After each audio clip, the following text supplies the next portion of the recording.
HMD Global has just announced the Nokia 8.1, a successor to the mid-range Nokia 7 Plus that was launched earlier this year.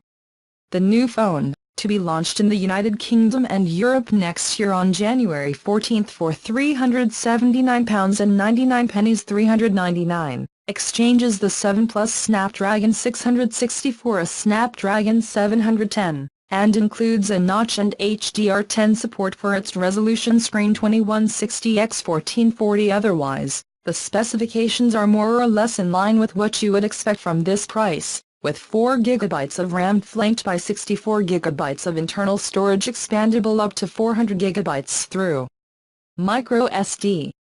Your 3500 mAh battery can be charged quickly at 18 watts, and yes, it has a headphone jack if you do not want to jump into the wireless network. But if you do, then you will get Bluetooth AptX support just in case.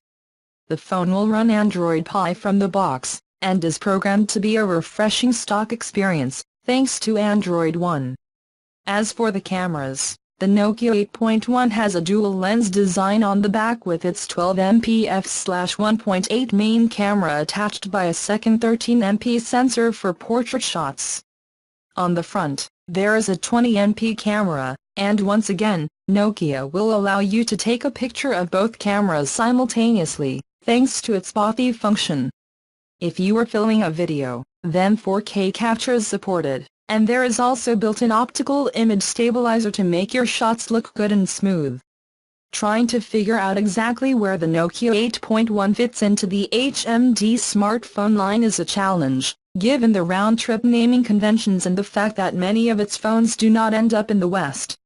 The 8.1 is being labeled as the successor to the 7 Plus, which is more powerful than the Nokia 7.1. Which was launched in the United Kingdom and the United States just over a month ago.